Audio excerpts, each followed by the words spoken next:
सुंदर ते ध्यान उभे विटेवरी सुंदर ते ध्यान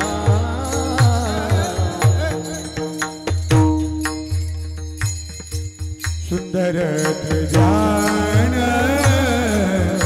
उभे विटेवरी गाय ना करू सुंदर ते ध्यान उभे विटेवरी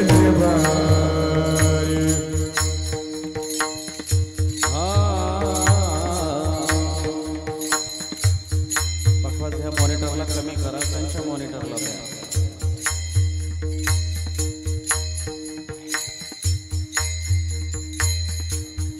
सुंदर ते ध्यान उभे विटेवरी सुंदर ते ध्यान उभे विटेवरी सुंदर ते ध्यान उभे विटेवरी सुंदर ते ध्यान उभे विटेवरी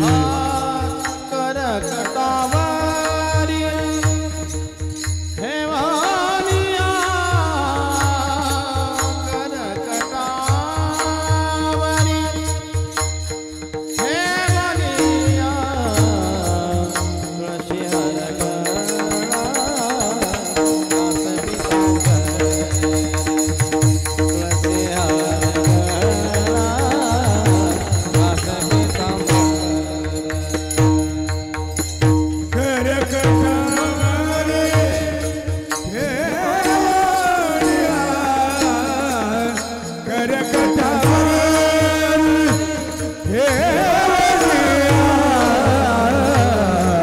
तुळशी हर गळा वासवी तुळशी हर गळा वासवी हार गळा तुळशी हार गळा आवडे निरंतर हे चिदाना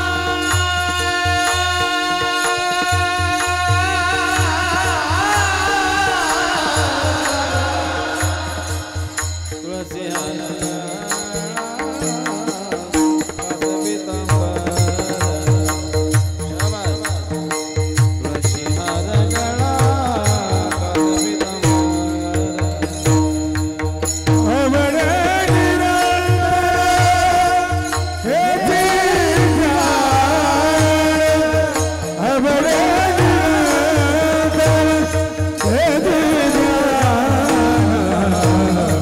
तुळशी हार गळा वासवी तुळशी हार गळा तुळशी हार गळा गळा असे पितांबर मकर कुंडले तळपती श्रवणी मकर कुंडले तळपती श्रवणी मकर कुंडले तळपती श्रवणी मकर कुंडले तळपती श्रवणी कढी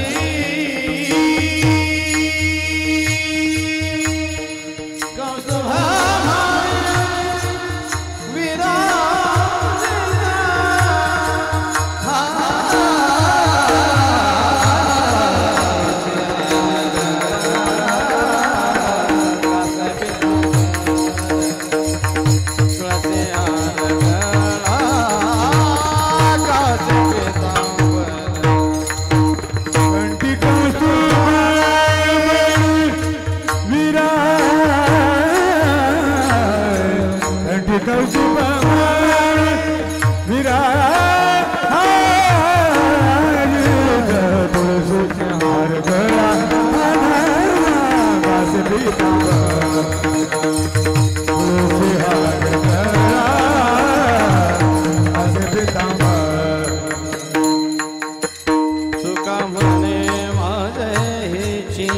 सर्व सुख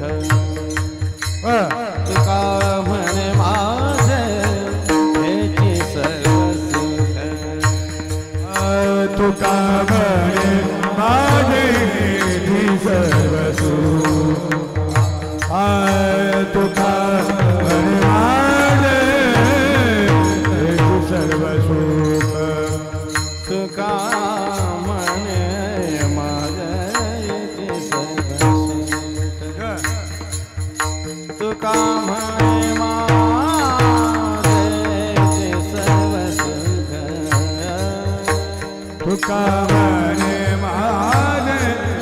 हेचे सर्व सुख तुका आणि माझे हेचे सर्व सुख पाहिना श्रीमुख आवडले पाहिना श्रीमुख आवडले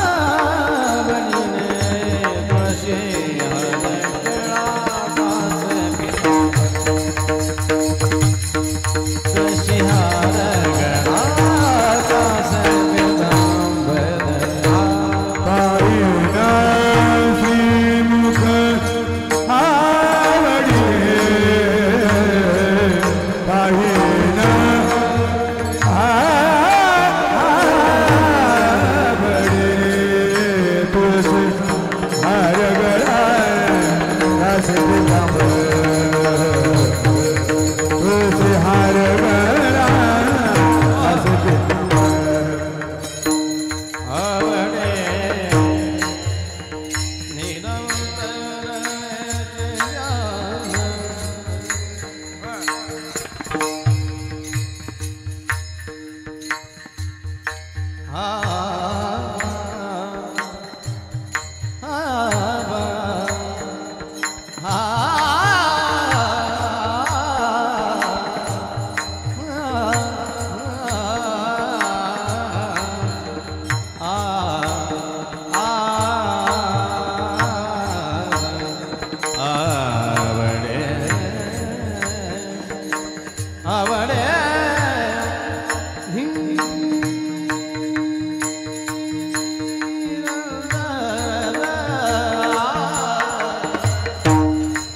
विठोबा रखुमा डोक्यावर फुल झाला. विठोबा जय जय विठोबा रखुमा. विठोबा रखुमा. जय जय विठोबा विठोबा रखुमा. जय जय विठोबा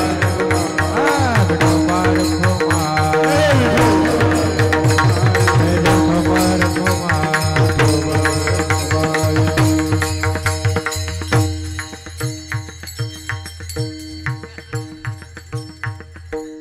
कृष्ण हरी हरी जय जय राम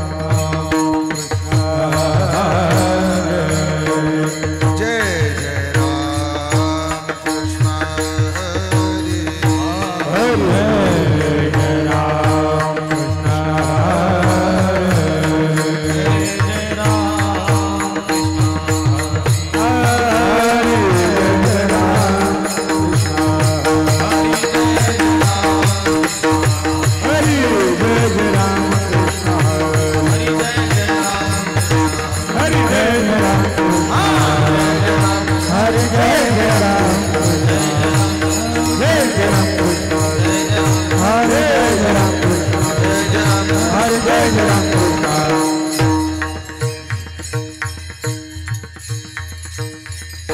रूप पाहता लोचनी सुख झाले ओ साजनी तो हा विठ्ठल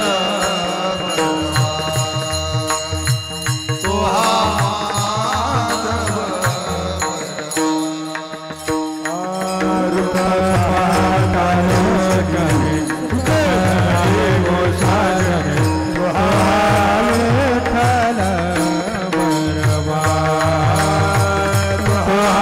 माधव बहुता सुकृताची जोडी म्हणून विठ्ठल आवडी तो हा विठ्ठल तो हा माधव बहुत सुकृताच गोडे म्हणून आवडे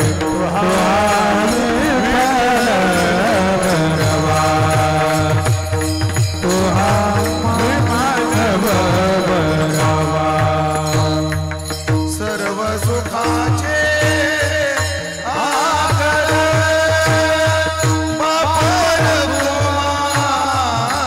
देवीवर सर्व सुखारे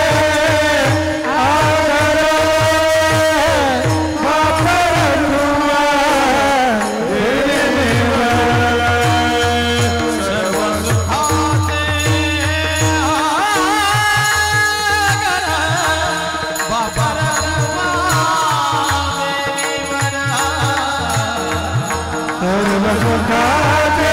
सर्व सुखाचे सर्व सुखाचे आगर बापर देवीवर तो हा विठ्ठल तो हा माधव सर्व सुखाचे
क्षणक्षणाची करावा विचार क्षणाची करावा विचार क्षणक्षणाची करावा विचार क्षणाची करावा विचार करावया पार भव सिंधू करावया पार भव सिंधू करावया पार भव सिंधू नाशिवंत देह जाणार सकळ नाशिवंत देह जाणार सकळ नाशिवंत देह जाणार सकळ नाशिवंत देह जाणार सकळ आयुष्य खातो काळ सावधान आयुष्य खातो काळ सावधान आयुष्य खातो काळ सावधान संत समागमी धरोनी आवडी संत समागमे धरून आवडे संत समागमी धरोनी आवडी संत समागमे धरून आवडे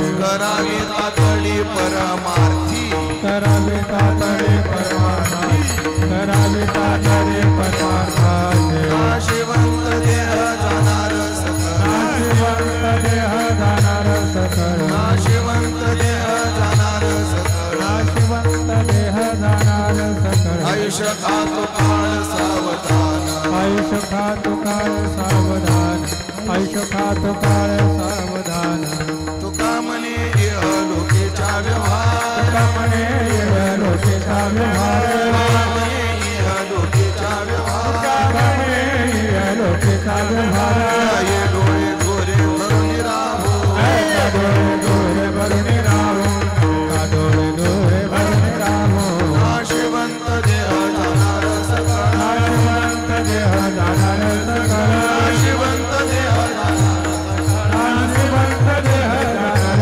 सकळ आयुष्य खातो काळ सावधान आयुष्य खातो काळ सावधान आयुष्य खातो काळ सावधान गोपाल कुमार गोपाल कुमार गोपाल कुमार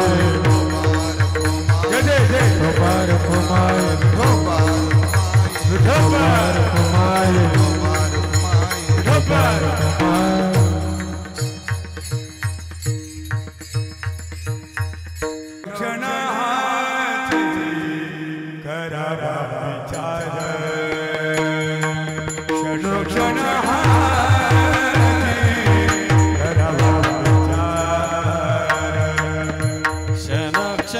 क्षणाचे करावा विचार क्षणाचे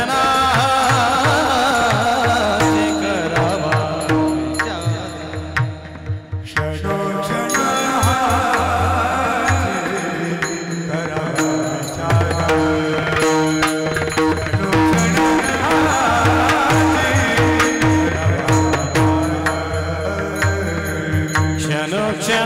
क्षणाचे करावा विचार क्षणाचे करावा विचार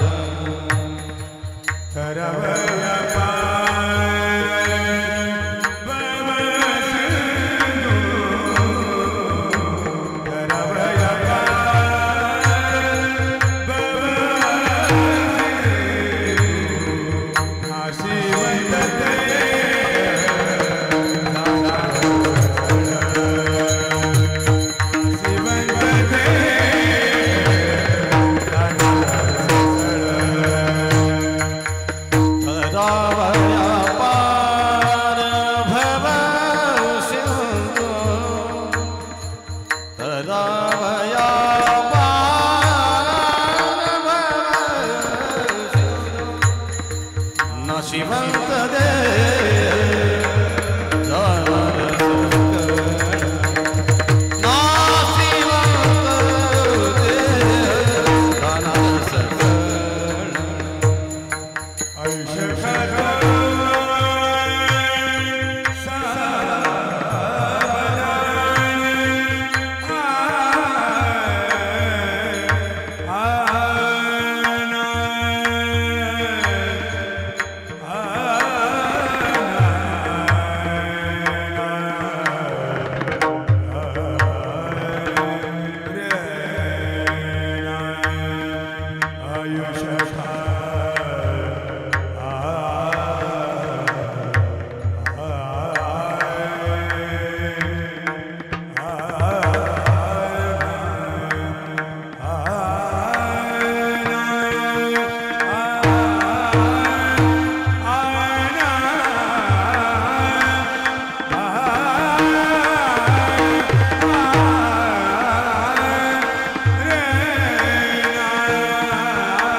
खातो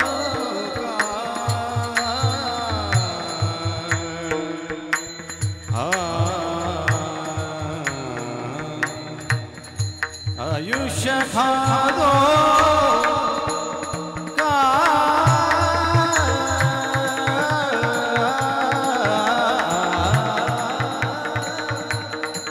आयुष्य खातो आयुष्य खा खादो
क्षण क्षणाची करावा विचार.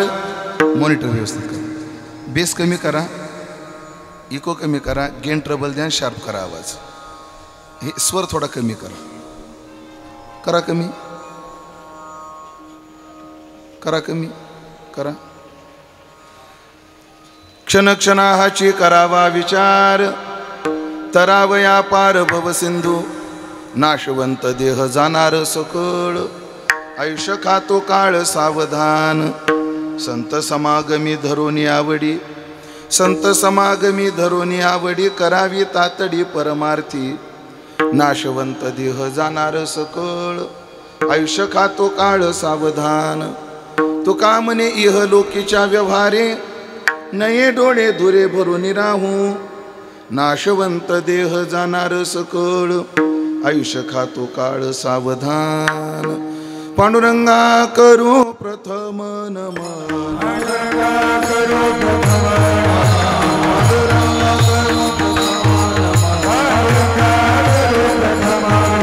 दुसरे चरणा समाधी, दुसरे चरणा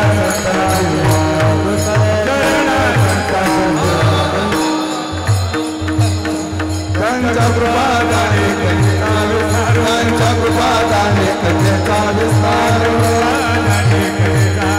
बाबाजी सद्गुरुदास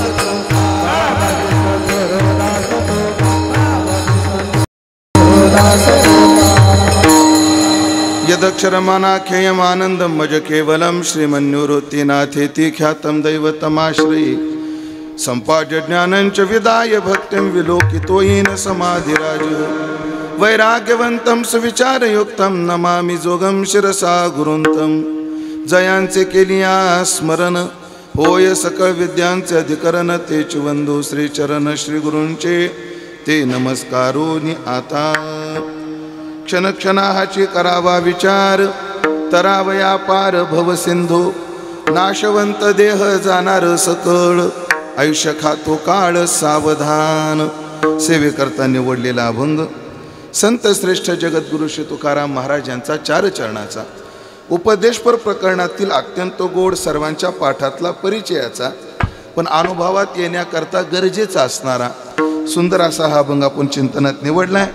की ज्या अभंगातून जगद्गुरु श्री तुकोबार आहे तुम्हा आम्हाला नैसर्गिक मृत्यूचा विचार न करता, अर्थात त्याच्यातून मार्ग काढण्याचा उपदेश करतायत. विठाला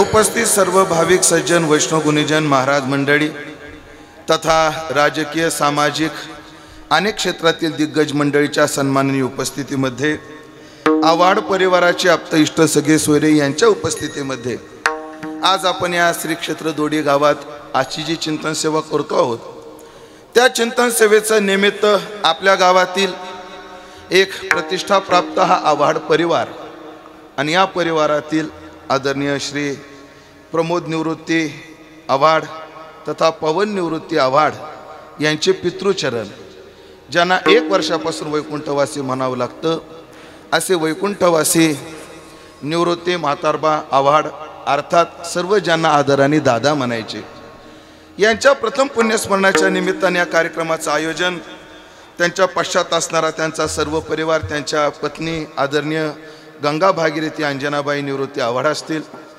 त्यांचे दोन्ही चिरंजीव प्रमोद आणि पवन, त्याचप्रमाणे त्यांची कन्या उज्ज्वला जी उमेजी भाबड यांना दिलेली आहे, यांनी तथा सर्वच त्यांचे बंधू, त्यांचे पुतणे, या सगळ्यांनी या कार्यक्रमाचं आयोजन केलं. त्यातील कीर्तनाची सेवा माझ्या वाट्याला सर्व सन्माननीय भजनी मंडळी तथा आमचे वसंतराव शेळके असतील आणि आदरणीय आमचे परमार्थ स्नेही संदीपराव आव्हाड यांचा विशेष आग्रहाने संपर्क, त्यातून माझ्या वाट्याला आलेली ही चिंतन सेवा.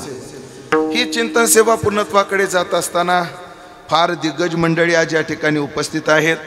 उभ्या वारकरी संप्रदायाचं भजन वैभव आज या ठिकाणी एकवटलेलं आहे. ते म्हणजे आपण जेव्हा यूट्यूब उघडतो किंवा महाराष्ट्रात एक ख्यातकीर्त सप्ताह पाहतो की ज्यामध्ये आवर्जून ज्यांच्या आवाजाशिवाय तो उत्सव पूर्ण होत नाही असे दमदार आवाज आज या ठिकाणी उपस्थित आहेत.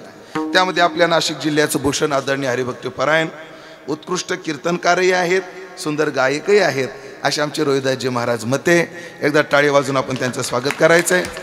त्याचप्रमाणे वसंतराव देशपांडे यांचे नातू राहुलजी देशपांडे यांच्याकडे शिक्षणाचे धडे घेणारे आणि अत्यंत गोड गळ्याचे धनी आमचे नारायणजी महाराज खिल्लारी यांची उपस्थिती आहे.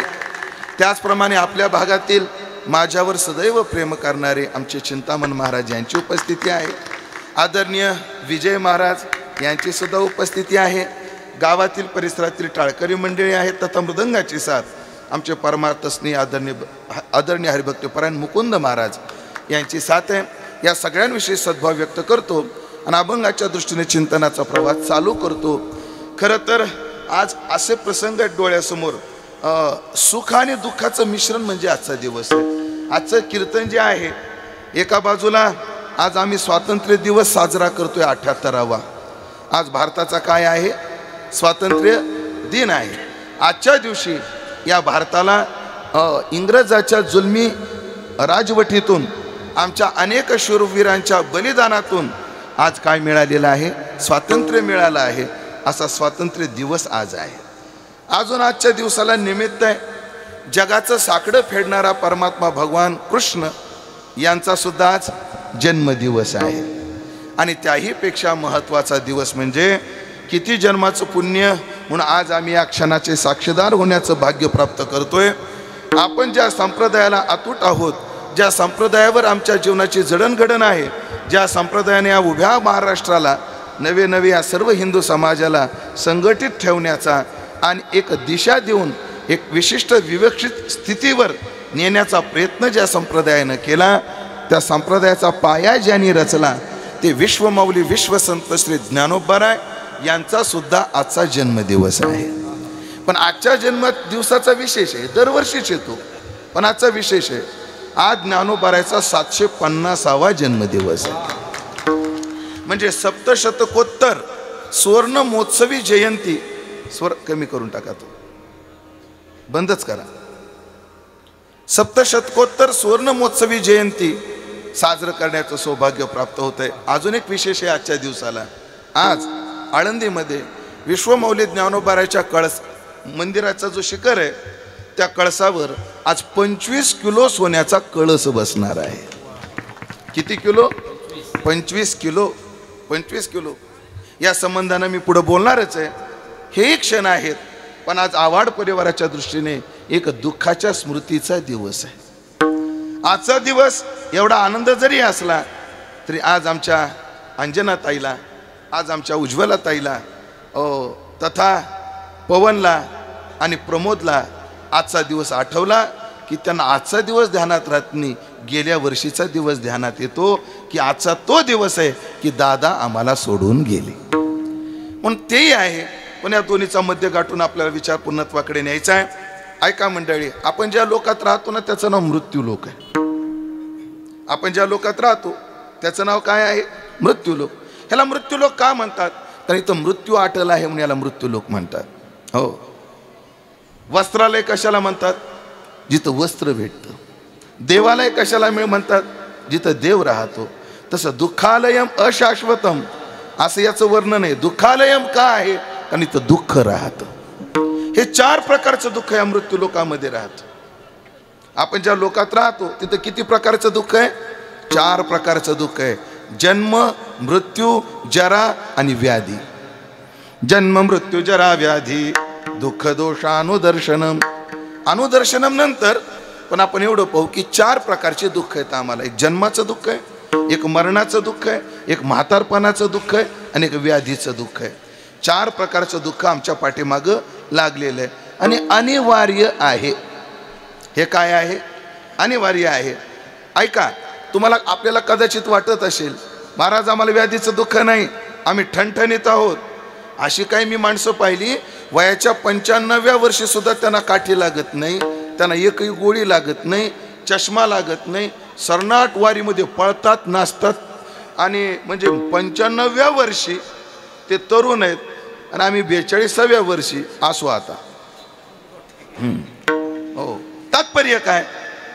एवढं त्यांना आरोग्य भरभरून लाभतं. आहेत का नाही ते आरोग्याने युक्त? मग त्यांना व्याधीचं दुःख कुठे? ऐकलं का? व्याधी 2 प्रकारची असते. त्यांना शारीरिक व्याधी नाही पण मानसिक व्याधी आहे का नाही? कुणी पाहिलं? ज्याला आधी शब्द आहे, आधी आणि व्याधी.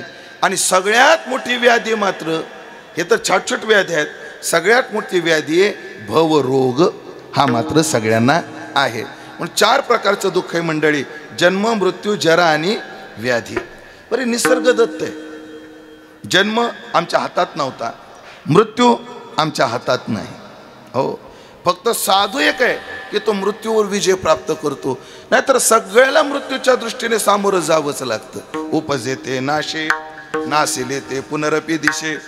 आणि मग हे घटिका यंत्र जैसे परिभ्रमेगा. आज जसे दुपारी 12 वाजतात, जर घड्याळ 12 तासाचं असलं, आज दुपारी जसे 12 वाजतात तसे रात्री पुन्हा एकदा 12 वाजतात, पुन्हा दुपारी. जसं घटिका यंत्र फिरतच राहतं तसे जन्ममरण फिरतच राहतात. आणि मला वाटते गैर पण नाही. माणसानं निसर्गाला स्वीकारलं पाहिजे. निसर्गाला स्वीकारलं पाहिजे. सध्या आम्ही एवढ्या अडचणीत काय, मे महिन्यामध्ये आम्ही तयार नसतो, बदा पाऊस पडतो. श्रावणात आम्हाला पावसाची गरज असते तर पाऊस पडत नाही. हा निसर्ग आमच्याशी का असा खेळ खेळतोय? तर उत्तर आहे का, निसर्ग आमच्याशी खेळ खेळत नाही, आम्ही निसर्गाशी खेळ खेळलोय. मग आपण डाव टाकला, तो डाव टाकणार नाही तर गप्प बसल काय? आम्ही जर डाव टाकला खेळण्यामध्ये, मग तो डाव टाकणारच. निसर्गाला कधी सोडून चालत नाही. त्या चीनमध्ये घटना आहे का, चीनमध्ये काय झालं, एका कोण्यात तरी सुपीक डोक्याच्या माणसाच्या डोक्यात विचार आला, आपल्या देशात चिमण्या एवढ्या आहेत आणि त्या चिमण्या किती धान्य खातात. कशातलं, पिकावर बसतात आणि चिमण्या किती धान्य खातात. आणि मग क्रूर माणसं ती, त्यांनी एक चीन सरकारने अभियानच आखलं चिमण्या संपवायच्या. आणि त्यांनी अशा फवारण्या केल्या, सगळ्या चिमण्या संपवल्या. कोणी? चीननं. घटना जुनी आहे, 25-30 वर्षापूर्वीची. सगळ्या चिमण्या संपवल्या. आणि मग आता चिमण्या जे धान्य खायच्या, आता ते धान्य वाचलं असं त्याच्या डोक्यात काय होता, भ्रम होता. आणि जेव्हा चिमण्या संपल्या आणि जेव्हा किडे वाढायला लागले, ते निदान चिमण्या धान्य खात होत्या, हे किडे पानच झाडाला राहू देईन. हे असं का होतं? पुन्हा आकलं, म्हणे त्या चिमण्या धान्याबरोबर या किडे खात होत्या. आणि मग चीननं परत भारताकडून चिमण्या नेऊन त्यांचं संगोपन करून पुन्हा चिमण्या वाढवले. हो, निसर्गासोबत खेळ केला की निसर्ग आपल्यासोबत खेळ करणार. मग निसर्गासोबत माणसानं चाललं पाहिजे. तसं मृत्यू आहे ना, मृत्यू हा निसर्ग आहे. अनेक बोलू का, शास्त्राचं वचन आहे, जीव जीवस्य जीवनम. आम्ही का जगतो माहिती? तुम्ही जगताय की नाही, मी जगतोय की नाही? आपल्या जगण्याला कारण काय? मृत्यू हे कारण आहे. मृत्यूची किती गरज आहे हे तुम्हाला या मंडपात पटवून देतो. आता मुकुंद महाराज पकवाज वाजवतात, पकवाज वाजतो 10 टाका, हो गोड वाटतो. 10 वाजला, पण हा 10 वाजण्याकरता किती जणाला मरावं लागलं माहिती? एका झाडाला मरावं लागलं तेव्हा खोड झालं, एका म्हशीला मरावं लागलं तेव्हा वादी झाली, एका बोकडाला मरावं लागलं तेव्हा धूम झालं, हो एका शेळीला मरावं लागलं तेव्हा त्याची शाई पूड झाली. हो, म्हणजे शेळी, बोकड, म्हैस आणि झाड चौघ मेले तेव्हा पकवाज वाजतो. चौघाचा मृत्यू कारणीभूत आहे. कशाला? नुसता पकवाज वाजवण्याला. आता आपलं पहा, एक धान्य सडतं म्हणजे मरतं तेव्हा अंकुर येतो, अंकुर सुकतो तेव्हा झाड येतं, झाड आपली ताकद संपवतं तेव्हा फूल येतं, फूल संपतं तेव्हा कणीस येतं, कणीस स्वतःला संपवतं तेव्हा धान्य होतं, धान्य स्वतःला ठेचून घेतं तेव्हा पीठ होतं.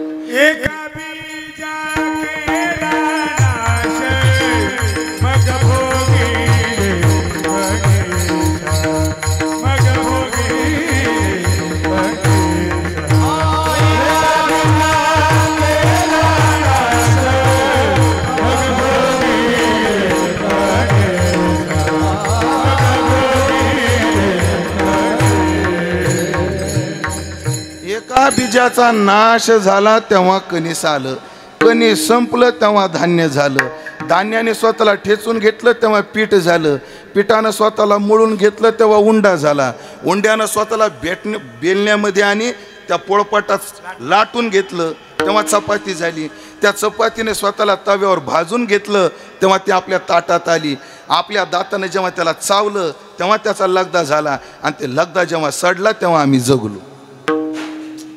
म्हणजे आपल्या जगण्याला सुद्धा काय कारणीभूत आहे? मृत्यू कारणीभूत आहे. मेलं नाही काही तर जगणार नाही माणूस. आपल्या पोटातलं अन्न रोज मरतं म्हणून आम्ही जगतोय, ध्यानात ठेवा. मृत्यू लय गरजेचं आहे. अजून मृत्यूच्या बाबतीत तुम्हाला सांगतो, ऐका. एक वाक्य सांगतो आधी, मग विचार सांगतो. माणसं, ऐकताय ना, माणसं माणसाला पुरतात म्हणून माणसाला घरं पुरतात. ऐकताय? माणसं माणसाला पुरतात तेव्हा माणसाला घरं पुरतात. कसं बरं? ऐका. एक 100 बाय 100चं घर आहे. किती? 100 बाय 100चं. 4 जण भाऊ, त्याच्या वाटण्या झाल्या. किती बाय किती आलं? 25 बाय 25. पुन्हा त्याला 2 पोरं झालं, ते त्याच्यातच राहू लागले. पुन्हा त्या 2 पोराची लग्न झाली. किती झाली माणसं? 4 आणि 2 6. पुन्हा त्या 2 पोराला 2 पोरं झाली. किती झाले? 6 आणि 4 10. पुन्हा त्या 4 पोरांचं लग्न झालं. किती झाले? बोला की. अहो माझं गणित कच्चं, मदत करा मला. माझे 10वीत 2 विषय गेलेले आहेत. कोणते कोणते? हा, गणित आणि इंग्लिश. तुमचे बी तेच गेलेत का काय? म्हणजे एवढ्या आत्मविश्वासानं म्हणताय. ऐका, झाले 4. पुन्हा त्यांना 2 मुलं झाले. त्या 10 पुन्हा 8 मिसळा. आणि मग मला सांगा, म्हातारी माणसं मेलीच नाही आणि पुढचे जन्माला येऊच लागले तर घरं पुरतील काय?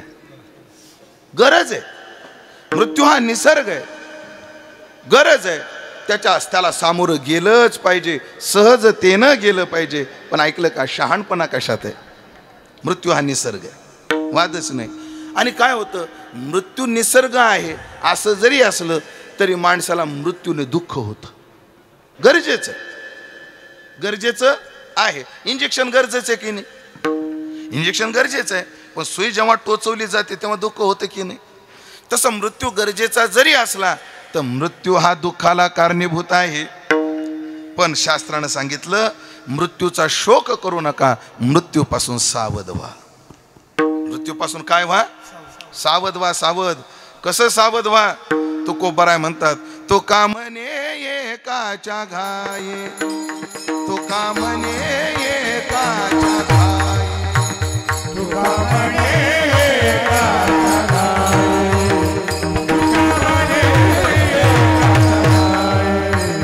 कारे जाणोनी न धरा भय, कारे जाणोनी न धरा भय, आता जागा रे बाईनो जागा,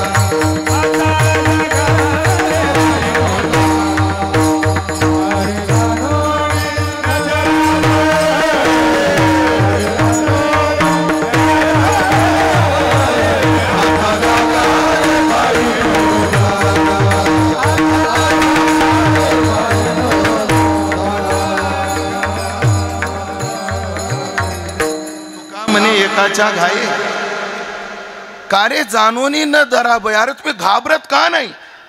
एक पाहतसा एकाची दहने, सावध त्या गुन्हे कार्य न व्हा. का होत नाही? लय मोठं आश्चर्य महाराज जगामध्ये. माणसं सगळ्याचा मृत्यू पाहतात पण सावध होत नाहीत. हे ध्यानात ठेवलं पाहिजे. आज आपण दादाच्या वर्षश्राद्धाला उपस्थित आहेत. आज आपण आवाडाचे डोळे पुसायला आलोय.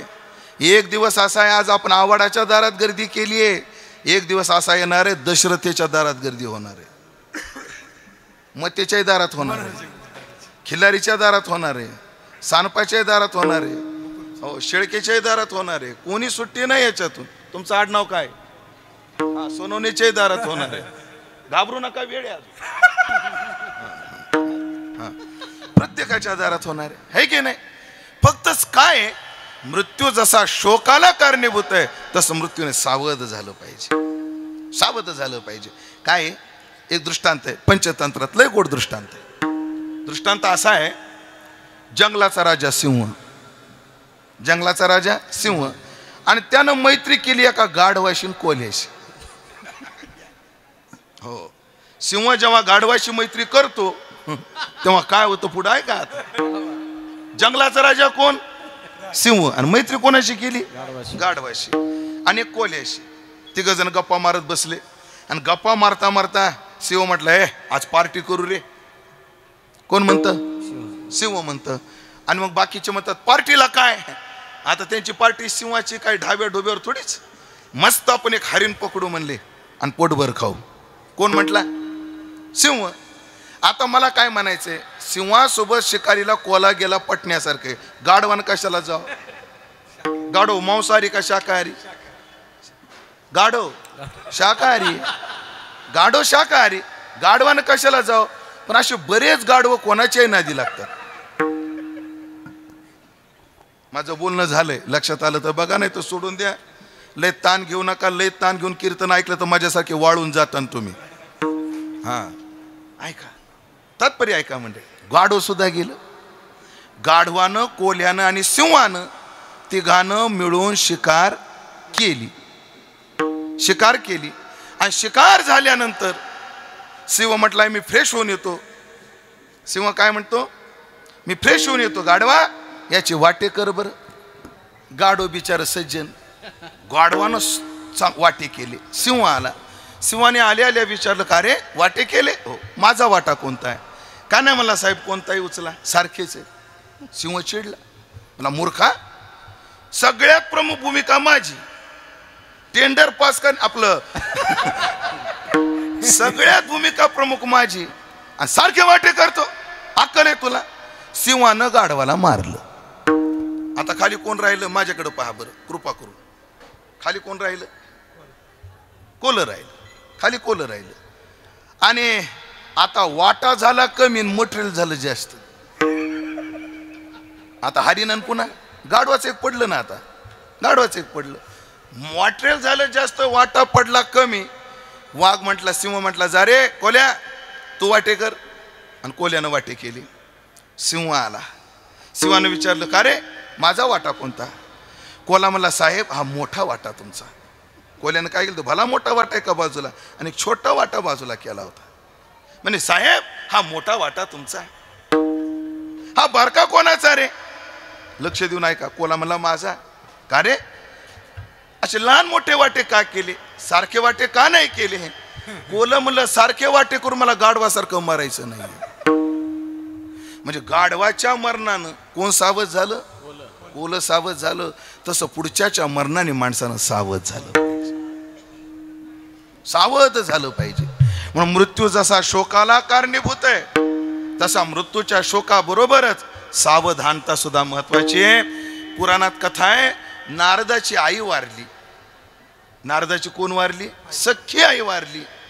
नारदाला दुःख वाटलं. नारदाने आईची अंत्यविधी केली.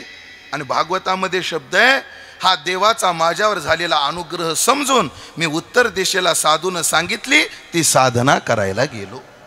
असं भागवत स्पष्ट शब्द आहेत. तात्पर्य, मृत्यू जसा दुःखाला कारणीभूत आहे, तसं मृत्यूने सावध झालं पाहिजे. सावध झालं पाहिजे. महाराज आम्ही मृत्यूच्या बाबतीत सावध झालो तर आम्हाला मरण नाही का येणार? येणारच. बेसावध माणसालाही मरण येणार आहे आणि सावध माणसालाही मरण येणार आहे. मरण कोणाला चुकलेलं नाही, ना तुम्हाला ना मला, कोणालाच नाही. मरण येणारच आहे. बेसावध आहे त्यांना येणार आहे, सावध आहे त्यांना येणार आहे. फक्त फरक काय? याला उदाहरण असं आहे, दोडीपासून सिन्नरला जाताना समृद्धीच्या पुढे गेल्यावर एक स्पीड ब्रेकर आहे. हे काय आहे? स्पीड ब्रेकर आहे. हा स्पीड ब्रेकर ज्याला माहिती आहे त्याची गाडी आदळते आणि ज्याला माहीत नाही त्याची गाडी आदळते. म्हणजे स्पीड ब्रेकरच्या बाबतीत जो सावध आहे त्याची गाडी आदळते आणि जो बेसावध आहे त्याची गाडी आदळते.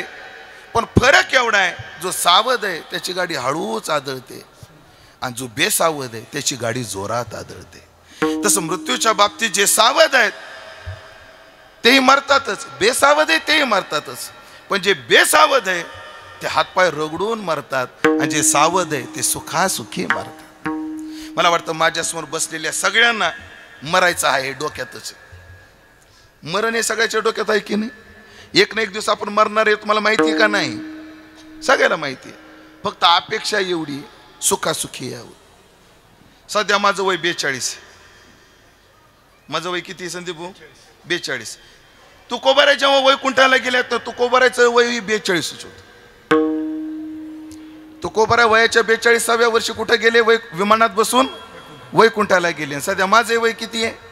42 आहे. फक्त माझी देवाला प्रार्थना आहे, मला विमान नाही पाठवलं तरी चालेल, फक्त कंटेनरला धडकून येऊन है की नाही. माणसाला मरण निश्चित आहे, पण सावध का मरण चांगलं करायचंय. आणि मग सावध व्हायचं म्हणजे नेमकं काय करायचं. तुकोबारायचं प्रमाण आहे, मरणाच्या आधी मरायचं. मरणाही आधी राहिलो मरोनी. याच्यात थोडा वेळ घालवणार आहे मी. मरणाच्या आधी मरणं म्हणजे काय खूप गरजेचं आहे सध्याच्या काळात.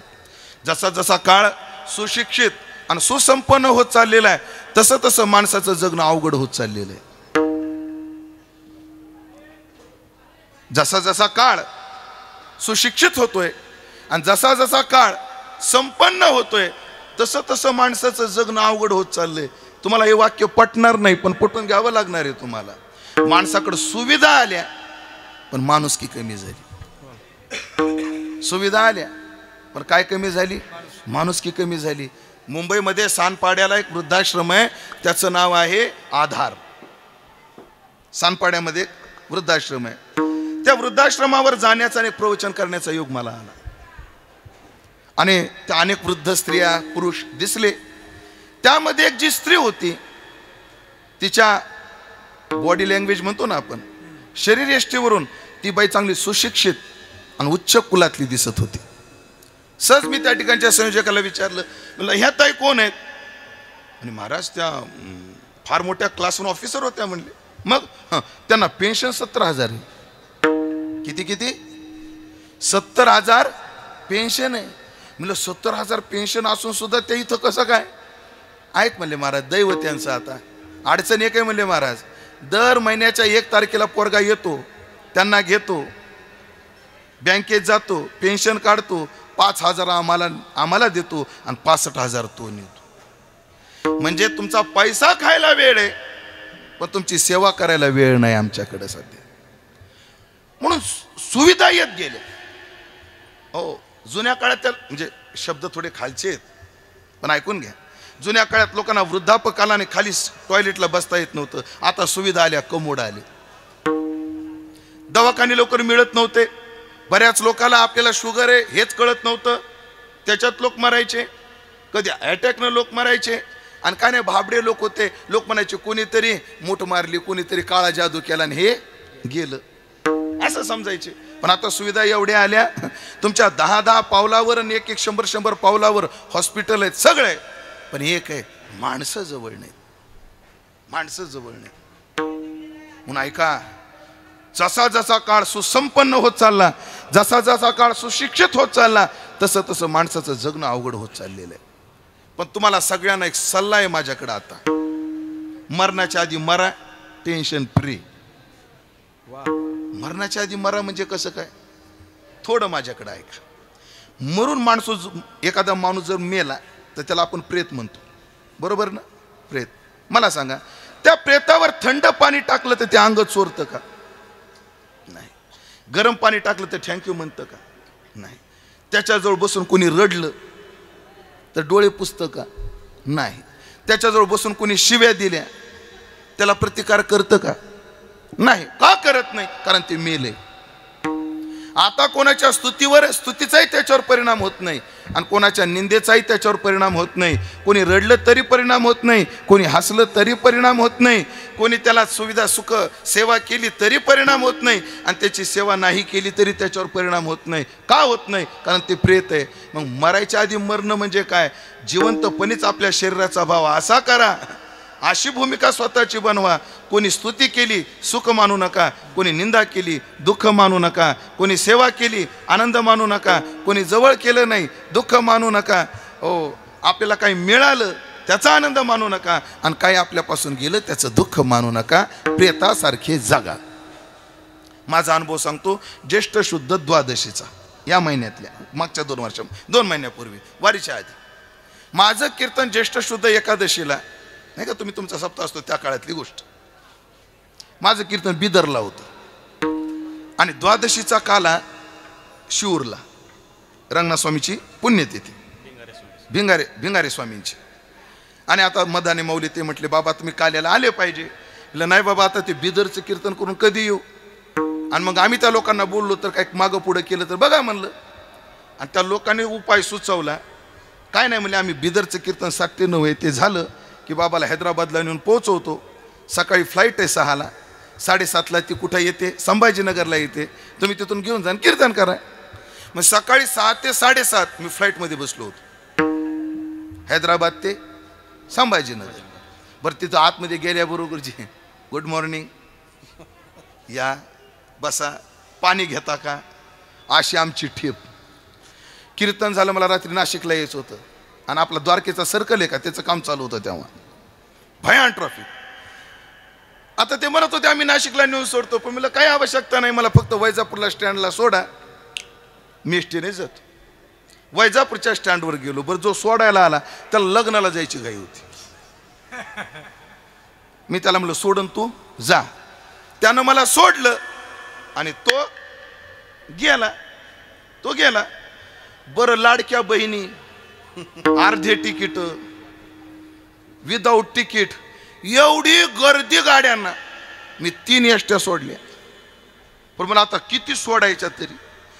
एक एसटी आली, एवढी गर्दी होती तरी मी घुसलो.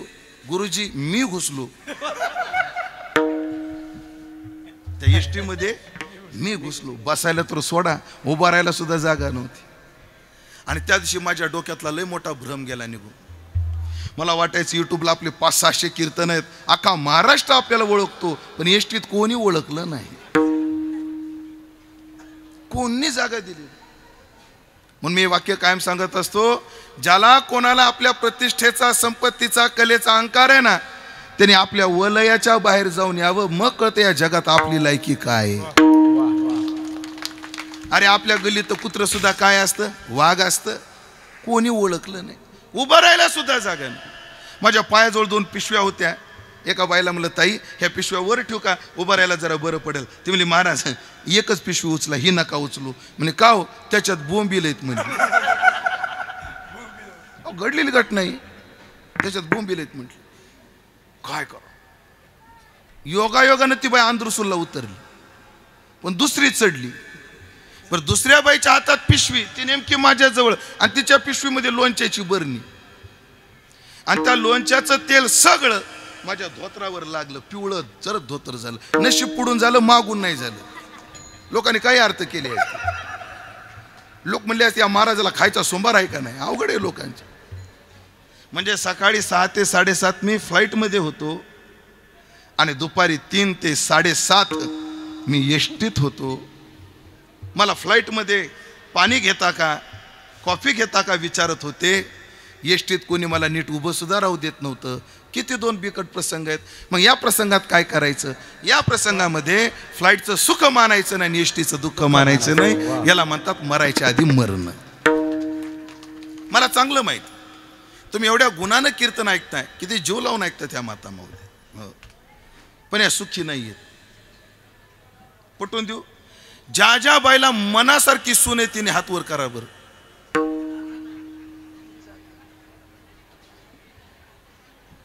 8-10 जणीने हात वर केला. ते मनानं केला का सुनाच्या भीतीपोटी केला, हाही प्रश्नच आहे. हा सुद्धा काय प्रश्नच आहे. त्या कोपऱ्यातली एक बाई हात वर करू लागली, पण शेजारीनं खाली घ्यायला लावला तिला. तुम्ही तुझ्या घरचं सगळं माहिती म्हणले मला. अवघड आहे, अवघड आहे, कठीण. पण एक करा, मरणाच्या आधी मरून राहा. याचा अर्थ काय, सोनानं प्लेटवर पोहे दिले त्याचा आनंद मानू नका, आणि तिनं पाण्याचा ग्लासही दिला नाही त्याचंही दुःख मानू नका. आणि हे करता येतं, हे साधू संतांनी केलं. अनेक बोलू का, हे करता येतं, साधू संतांनी केलं. आणि सध्याच्या काळात तुमच्याकडे ह्याच्याशिवाय ऑप्शन नाही. मी परिस्थिती बदलेल आणि जीवन सुखी होईल या भ्रमात राहू नका. आहे त्याच्या सुखी राहण्याचं सूत्र शोधा आणि सुखी व्हा. आहे त्या ठिकाणी, आहे त्या परिस्थितीमध्ये. आता आपण पाहतो महाराज, सगळ्याच ठिकाणी काय असं नियोजनाची नजर नसते. इथं नियोजनाचा उत्तम नमुना आहे आज. कीर्तनात गायक कसे असावे, वादक कसे असावे, सिस्टीम कशी असावी, बैठक व्यवस्था कशी असावी, श्रोत्यांनी कसं बसावं, याचा हा उत्तम नमुना आहे. म्हणजे आदर्श नियोजनाचा हा डेमो आहे. हो, सुंदर आहे, वाद नाही. पण कधी कधी सगळंच मनासारखं होत नाही. कधी कधी पक्वाजा असा असतो महाराज, हो तू आपल्याला घेऊन जात नाही, आपल्याला त्याला घेऊन जावं लागत. त्याची लय कशी असते. जगन्नाथ अण्णा म्हणायचे बैलगाडीला जर बैल लावला तर आपल्याला जिकडं गाडी नेता येते न्यायची तिकडं नेता येते, पण गाडीला जर रेडा लावला तर आपल्याला जिकडं गाडी न्यायची तिकडं नाही, तो जिकडं जातो तिकडं जावं लागत. तसं कधी कधी असे पक्वाचे भेटतात ते आमच्या लयत चालत नाही, हो त्यांच्या लयत आम्हाला चालावं लागत. कधी कधी अशा चाली त्यांना धरताच येत नाही, मग त्यांना म्हणतो तुम्ही चालू करा मग आम्ही धरतो. हा असा ताप होतो है की नाही. मग अशा वेळेला काय करायचं महाराज. मी माझं सांगतो, लय गोड घटना सांगतोय, फारच गोड.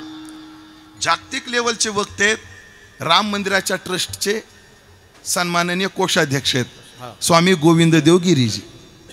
किती मोठं नाव आहे स्वामी गोविंददेव गिरी. ते आमच्या सप्ताहामध्ये भागवताला होते एकदा. कथेची वेळ असायची 2 ते 5, पण आमच्या पंक्ती लेट झाल्यामुळे मी तात्याला म्हटलं आज आपल्याला कथेची वेळ बदलावी लागेल, 3 ते 6 करावी लागेल काही अडचणीमुळे. तात्या म्हणले काय हरकत नाही, मी स्वामीजीला कळवतो. आणि तात्या फोन करायचंच विसरले. आता सगळे कलाकार सगळे श्रोते, कथा किती वाजता? 3 वाजता. आणि स्वामी 2 वाजता मंडपात येऊन बसले. कोण एवढा जागतिक लेवलचा माणूस मंडपात किती वाजता? 2 वाजता. आणि मंडपात काळो कुत्र नाही.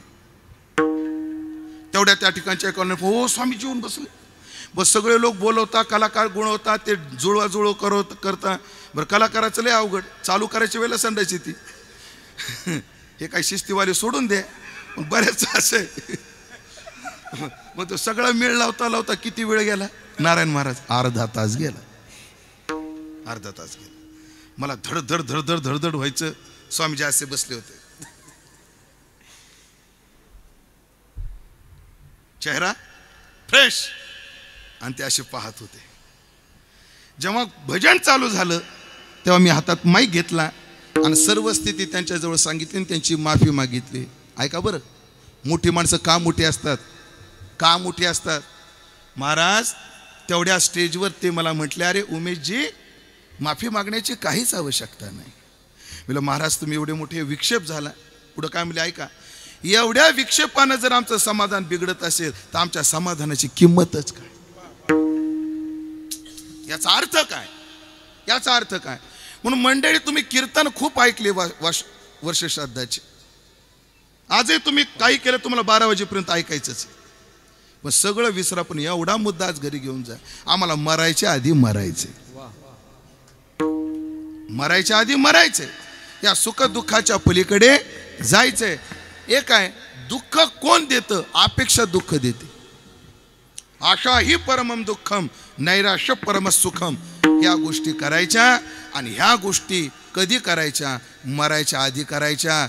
नाहीतर बाबा आयुष्य जाते खातो काळ, सावधान आयुष्य खातो काळ.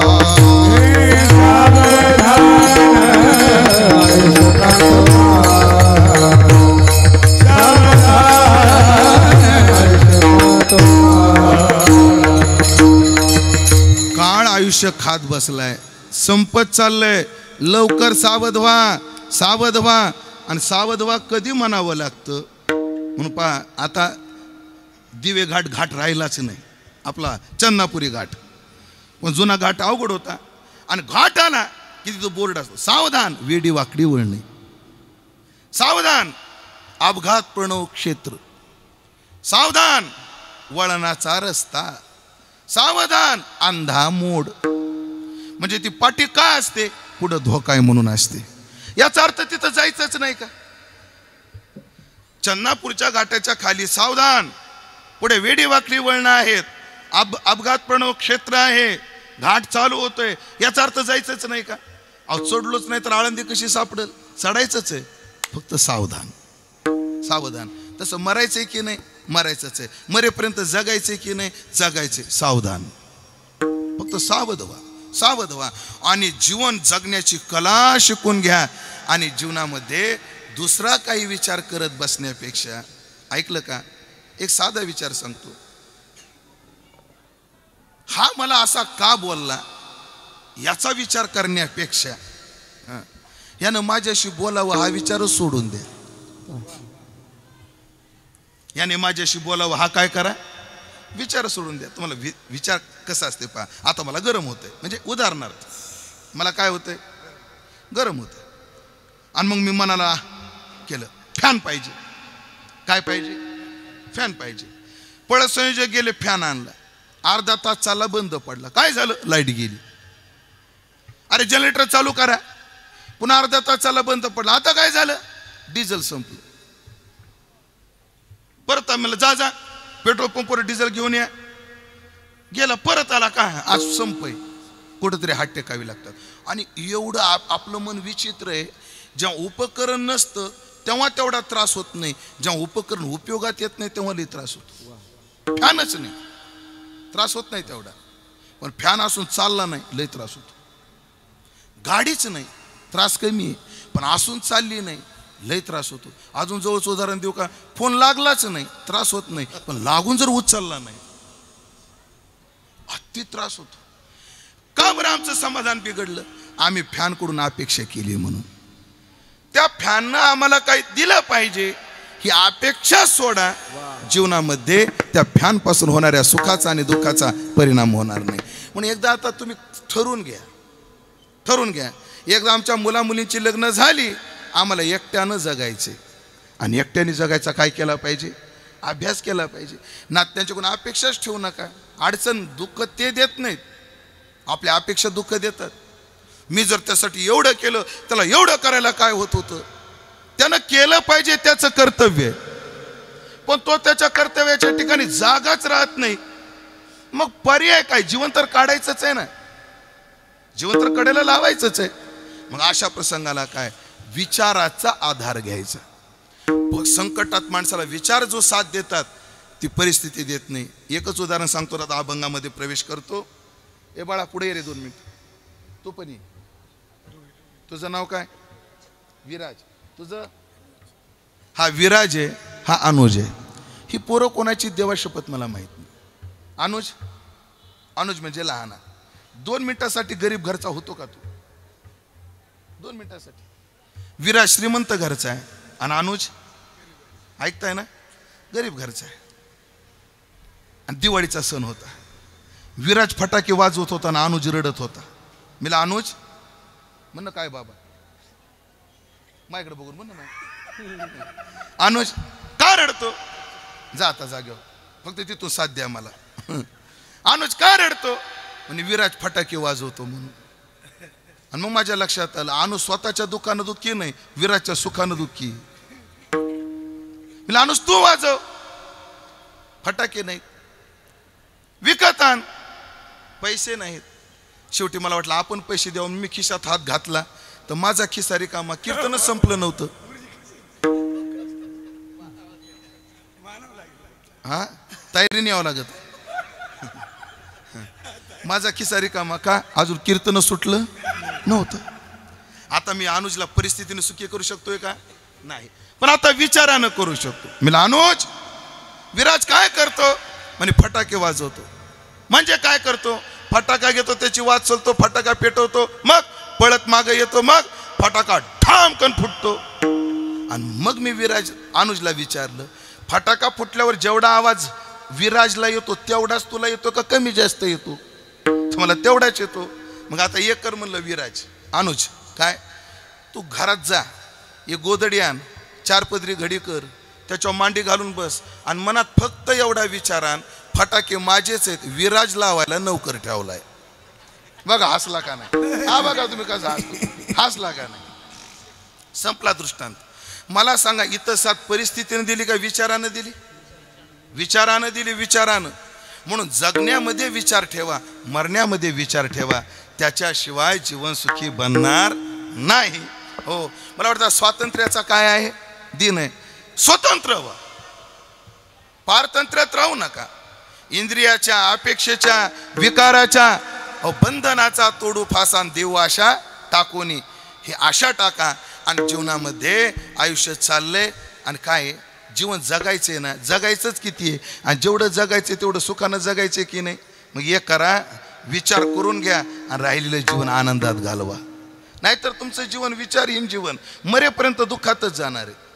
हो, मला माता माऊल्यांना विचारायचं, सगळं काम करून मग झोपू म्हणणारी शहाणी का आधी झोप घेऊन मग काम करू म्हणणारी शहाणी? हा बघा, ह्या सगळ्या म्हणतात काम करून झोपणारी शहाणी. नाही तर येऊ आधी झोप घेऊ मग काम करू. झोप लागून गेली तर काम राहून जातं, हे ध्यानात ठेवा. म्हणून काम करून झोपणारी कधी शहाणी. याचा अर्थ मरण जेव्हा यायचं तेव्हा येईल, मरायच्या आधी मरू आणि मरायच्या आधी विचारानं संपन्न होऊ. पण विचारहीन झालेल्या माणसाला हा विचार जागा होत नाही. म्हणून विचारी संत आम्हाला एकच सांगतात. काय सांगतात? अभंगाचं पहिलं चरण.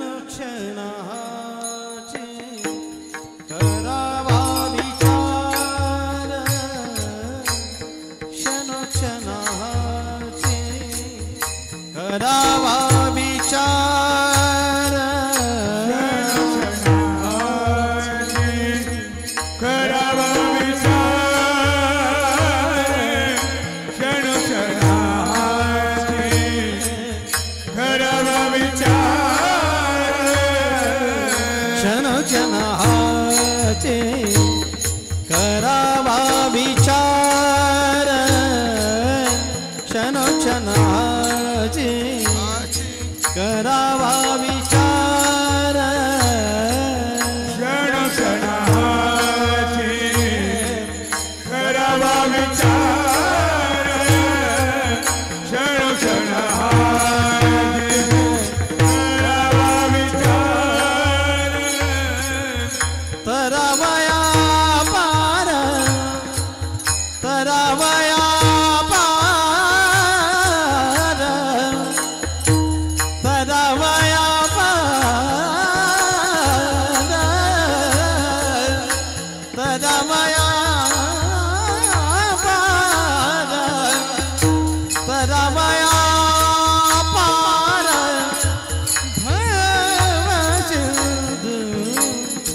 नासिवंत देह जाणार सकळ, नासिवंत देह जाणार सकळ. करावया पार भवसिंधू,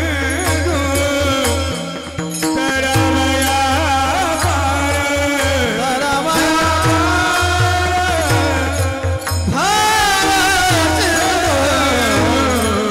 नासिवंत देह जाणार सकळ, नासिवंत देह जाणार सकळ.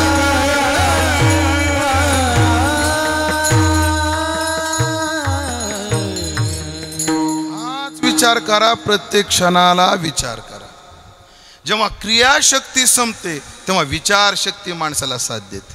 बघा तुम्ही, लहान पोराजवळ क्रियाशक्ती पण विचारशक्ती नाही. तारुण्यात विचारशक्ती आहे आणि क्रियाशक्ती पण आहे. म्हातारपणी क्रियाशक्ती संपते पण विचारशक्ती वाढते. म्हातारी माणसं काम कमी करतात पण विचार जास्त करतात. म्हातारपणामध्ये माणसाच्या शरीराकडून काम कमी होतात पण विचार मात्र जास्त करतात. म्हणजे म्हातारपणी माणसाचे एवढे विचार वाढतात, एवढे विचार. म्हातारपणी त्यानं स्वतःच्या देह केंद्रीय विचार करायला पाहिजे, पण त्याला त्याचाही विचार पडतो, त्याला मुलाचाही विचार पडतो, त्याला नातवाचाही विचार पडतो, त्याला शेजाऱ्याचाही विचार पडतो. अहो, नुसतं गावात कळालं अमक्याचा पोरगा हार्ट अटॅकनं मेला आणि त्याच वयाचा त्याचा मुलगा नातू असला की ते 2 दिवस तेच विचार करतं, तर न गेलं आमचं पोरगं कसं होईल. विचार जास्त करतो. पण विचार एक आहे, आपलं मन विचार केल्याशिवाय राहणारच नाही. फक्त फरक एवढा करा, त्याला डायव्हर्ट करा. ऊर्जा कधी साठवता येत नसते, ऊर्जेचा नियम आहे. ऊर्जा साठवता येत नाही, ती काय करावी लागते? प्रवाहित ठेवावी लागते. म्हणून ऊर्जा संरक्षित करण्याच्या लिमिट फार कमी आहे. बॅटरी आहेत आपल्याकडे, त्याला काय आहे? क्षमता आहे. पण ऊर्जा जर डायव्हर्ट केली मग बरं पडत. हो, आता हे धरणं आहेत ना, धरणं फुल भरले, थांबून जमत नाहीत. ते काय करावं लागतात? पाणी सोडत राहावं लागतं. कारण थांबवलं ते कुठून तोंड काढील आणि काय करेल सांगता येत नाही. विचार थांबवायचे नाही, विचार वळवायचे. आम्हाला जीवनामध्ये जे विचार दुःखाला नेतात ते थांबवायचे आणि जे विचार आम्हाला सुखाकडे नेतात ते विचार वाढवायचे. आणि अर्थातच मंडळी, अडकणं, आसक्ती हा दुःखाला विचार कारणीभूत आहे आणि अलिप्तता हा सुखाला कारणीभूत आहे. शास्त्राचं वचन आहे, संगे ही बाध्यते लोके निसंग सुखमश्नुते तेन संग परित्यज्य सर्वदाम सुखमिच्छताम. तुम्हाला काय वाटतं, ज्याला मूलबाळ नाही ते सुखी आहेत का दुःखी आहेत? तुमचा काय अंदाज आहे? जाऊ दे, माझंच बोलतो. माझ्यासमोर 3च प्रकारची माणसं आहेत आता. काहीला बायका नाहीत, काहीला बायका आहेत आणि काहीच्या आहेत पण मेल्यात. याच्यातलं दुःखी कोण आहे? तिघही दुःखी आहे. ज्याला बायको नाही ते दुःखी आहे, ज्याची आहे आणि मेली ती दुःखी आहे, आणि ज्यांची आहे तो सुद्धा काय आहे? दुःखी आहे. पण फरक आहे, हो मी माझ्या अनुभवातून सांगतो, मी दुःखी आहे पण तुमच्या एवढा नाही. आणि त्या कारणानं नाही, मी दुःखी आहे, मला बायको नाही पण तेवढा दुःखी नाही. बघा तुम्ही, लेकरावाल्यापेक्षा बिना लेकरावाले लय मजा येते आणि त्यांनी राहिलंही पाहिजे.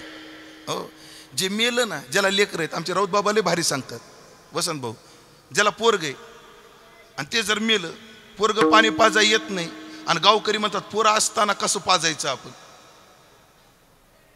ज्याला पोरग आहे ते पोरग तर काही येत नाही आणि गावकरी विचार करतात त्याला पोरं असताना आपण कसं पाजायचं, बिना पाण्याचं मरत. आणि ज्याला कोणीच नाही त्याला कोणी, अरे त्याला कोणी नाही, पाजा पाणी. म्हणून संगतीला कठीण आहे, अलिप्त. म्हणून बाबांनो, विचार करा, हा करा, हा भवसिंधू, हा संसार आम्हाला कडेला लावायचा आहे, याचा विचार करा. आता आध्यात्मिक शास्त्राचं विचार सांगतो की जन्म मरणाच्या पलीकडे जाणारा विचार म्हणजे आत्मविचार आहे. कारण देह मरणारा आहे, आत्मा अविनाशी आहे, या बोधावर या, हा विचार आहे. आणि हा व्यवहारात पटण्यासारखा सुद्धा विचार आहे. अनुज आहे बघा माझ्या पाठीमागे एक. अनुजला लय त्रास व्हायला का? अनुज नाही ना? हे काय बोला की? घड्याळ. माझं घड्याळ अनुजनं घेतलं. कोणी घेतलं? अनुजनं. बरं जाऊ दे, अनुजला ताप नकोच, दुसरंच कोणतरी बघतो. आता भाऊ तुमचं नाव काय? शांताराम भाऊ. शांताराम भाऊ, गेल्या वर्षी तुम्हाला अडचण आली होती का नाही? हो म्हणायचं असते कीर्तनात, फक्त हो म्हणा. शांताराम भाऊ हो म्हणा. हो बरं, हो म्हणा ना. तुम्हाला 5 लाख रुपये लागत होते का नाही? हो म्हणा ना. हो. मला मागितले का नाही तुम्ही? हो म्हणा ना. हां, मी दिले का नाही? वापस केव्हा करायचे? मग बस झाले ना, आता वर्ष. 5 लाख कोणाला दिले मी? शांताराम भाऊला दिले. आणि शांताराम भाऊ मला 1 वर्षात परतही करणार होते, पण परिस्थिती अडचण आहे, वेळ गेला. आता शांताराम भाऊची प्रश्न असा पडला, बाबाचे तर पैसे द्यायचे आणि पैसे तर नाहीत. मग अशा वेळेला माणूस काय करतो? भेट टाळतो. आणि निसर्ग आहे, असं काही नाही. आणि मग मी घडी घडी, संदीपराव ते शांताराम भाऊचा फोन लागन, वसंतराव फोन लागन, आवड बाबा तो फोन लागन. म्हणजे मी त्यांच्या मागं का लागलो? त्यांच्या पाठीमागं का लागलो मी? शांताराम भाऊच्या. माझे पैसे घेतले म्हणून, त्यांनी माझे पैसे दिल्यावर मी त्यांच्या मागं लागेल का? नाही. तसा मृत्यू आमच्या पाठीमागं का लागला? आणि देह हे काळाचे, देह काळाचा आहे आणि आम्ही घेऊन पळायला लागलोय म्हणून मागं लागलाय. एकदा त्याचा देह त्याला देऊन टाका, तो आपला 1 मिनिटात पिच्छा सोडतो का नाही पहा. देह कोणाचा? काळाचा. आणि आम्ही घेऊन पळायला लागलो. चल कांदे लावायला चल, सोयाबीन खुरपाय चल, सोयाबीन फवारायला चल, खोड्याला चल, बाजारात चल. आज अनिल महाराज पाटलाचं कीर्तन आहे तिकडं चल, आज गौतमी पाटील येणार आहे, आपलं रामकृष्ण आहे. असो, देह कोणाचा? काळाचा. आणि कुठं घेऊन पळायला लागलोय? आम्ही घेऊन पळायला लागलोय. मग काळ पिच्छा सोडत नाही. मग त्याचा देह त्याला द्या, तो तुमचा कधीच पिच्छा घेणार नाही. अर्थात देहासक्ती सोडा, आत्मबुद्धी जागी करा आणि या भवसिंधीतून पार पडा. आणि ऐका बाबांनो, तुम्ही जर वेळ घालवला तर या देहाचाही भरोसा नाही, याची सावधानगिरी दुसऱ्या चरणात. नाशिवंत देहा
भरोसा नाही बाबा.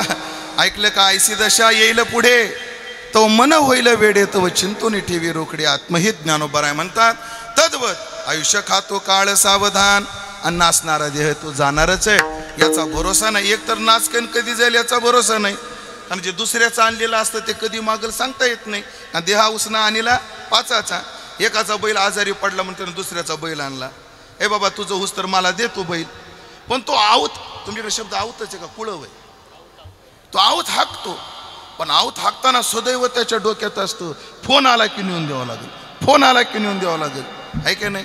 तसं दुसऱ्याचं आणलं की जपून वापरावं, आणि दुसऱ्याचं आणलं त्याचा फोन यायच्या आधी काम करून घ्यावं.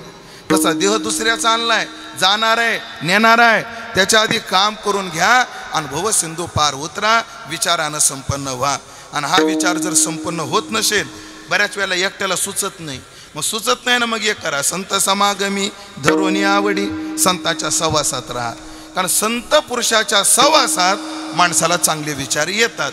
आणि एक सांगू का, संत पुरुषाच्या सहवासात माणसाला चांगले विचार येतात असा अर्थ करण्यापेक्षा ज्यांच्या सहवासात चांगले विचार येतात त्यांना संत म्हणा. आमचे घुले बाबा काय म्हणायचे, ज्यांच्या जवळ बसलं की देव आठवतो, समजावं तो साधू आहे, 3 बायकाचा नवरा असला तरी. हो, आणि ज्याच्या जवळ बसलं की बाजारच आठवतो, पक्का डाकू आहे, ब्रह्मचारी असला तरी. हा, म्हणून ज्यांच्या जवळ बसल्यानंतर मन शांत होतं, विचार चांगले होतात, ते सत्पुरुष असतात. म्हणून संत समागमी धरोनी आवडी, संत समागमाची आवड धरा. कारण बैसता संताचे संगती, कळू आले कमळापती, आपुले कोणीच नव्हती, निश्चय चित्ती दृढ झाला. संताच्या सहवासात बसा, करावी तातडी परमार्थी. परमार्थ म्हणजे परमात्मा, तिथं गडबड करावी. लोकाला तिथं गडबड नाही, जेवढी माणसाला केवायसीची गडबड आहे तेवढी आळंदीच्या वारीची गडबड नाही. खरे का कुठे? अर्थात करावी तातडी परमार्थी. आणि बाबांनो, सांगून सांगून थकलो आम्ही. मला वाटतं दोडीमध्ये वर्षात किती कीर्तन होत असतील, निदान 150-200 तर सहजच, जास्त पण कमी नाही. खरे का कुठे? हा, आपले 2-3 सप्ते वाऱ्याचे, वर्धापन दिनाचे, वर्षश्राद्धाचे, वास्तुशांतीचे. कारण सध्या लोक कशालाही कीर्तन ठेवतात. घर बांधलं कीर्तन, माणूस मेलं कीर्तन, पोरग जन्माला आलं कीर्तन, पोल्ट्री फार्मचं उद्घाटन. हो ना, तुमच्या गावात ठेवत नाही तो भाग सोडून द्या, पण आता पोल्ट्री फार्मच्या उद्घाटनालाही कीर्तन ठेवायला लागले, बिअर बारच्या उद्घाटनाला कीर्तन ठेवायला लागले. कारण सगळ्याचाच उद्देश सेवा नाहीये. त्याला माहिती कीर्तन ठेवलं की 100-200 सहज जमा होतात. असो, पण या गावाला वळण चांगले असो. तात्पर्य ऐका मंडळी, एवढे ऐकतो बाबा, तुम्ही आमचं नाही ऐकलं तरी चालेल, पण संसाराच्या धुरानं तुमचे डोळे जे दुखतायत त्याच्यापासून तरी सावध व्हा. तुका म्हणे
आसक्तीचा धूर डोळ्यामध्ये टाकून या संसाराची ओळख करायला विसरू नका. तो धूर काढा आणि याचे विचार करून आपलं जीवन सुखी कसं बनेल याचा विचार करा, असा तुकोबाराने उपदेश केला. हा विचार आपण ज्या निमित्तानं केला तो निमित्त म्हणजे वैकुंठवासी आदरणीय दादा यांचे पहिलं पुण्यस्मरण आहे. खरं तर शेती करणारा माणूस, अत्यंत मनमिळाऊ माणूस, सगळ्या कार्यामध्ये धार्मिक कार्य असो सामाजिक कार्य असो त्यामध्ये धडपडणारा माणूस, 2 मुलाचा आणि 1 मुलीचा बाप असा माणूस. खरं तर हे कार्य करत असताना कोरोनाच्या काळात थोडा कोरोनाचा त्रास झाला. त्याच्यानंतर प्रकृतीनं थोडी साथ सोडायला सुरुवातच केल्यासारखं झालं आणि अल्पशा आजारात जायचं वय नव्हतं पण त्यांना जावं लागलं. मी मगाशीच म्हटलो कधी कोणाला जावं लागेल सांगता येत नाही. काय असतं, मृत्यू जरी निसर्ग असला तरी काही लोकांच्या मृत्यूबद्दल माणूस सावध असतो. माणूस गृहीत धरतं आता हा जाणार आहे, वय झालंय.